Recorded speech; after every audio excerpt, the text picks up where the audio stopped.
When you think about the real estate market, most of the attention and the positive commentary is coming around industrial or multifamily.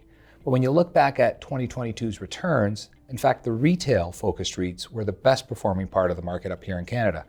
Why do you think that was? Thanks, Dean. First of all, great to be here with you. And I would address that question by saying that there's been a very slow forming recognition that some of the same attributes that helped prop up the industrial and multi-res sectors in the prior years is starting to fall on retail. COVID did a lot of bad things for retail, but what it cemented was that really no new supply was brought onto the market, and there was a significant need for brick and mortar space.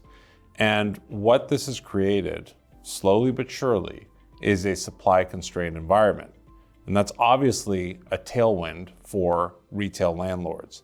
And while investors have long viewed industrial and multi-res as having that tailwind, and it was very acute, and it is absolutely the case. I mean, we are undersupplied from a multi-res perspective, and we're playing catch-up, significant catch-up from an industrial perspective.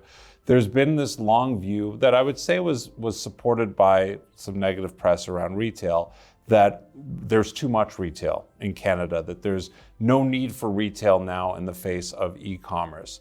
And I think what COVID did was brought into light the fact that, in fact, brick and mortar retail is essential to the overall ecosystem of, consumer ecosystem.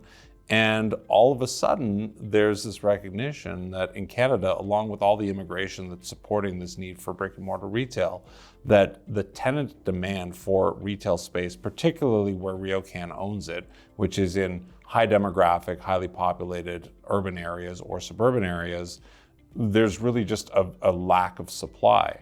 And so that same dynamic that has supported those other two asset classes is now being recognized as a support for RioCan.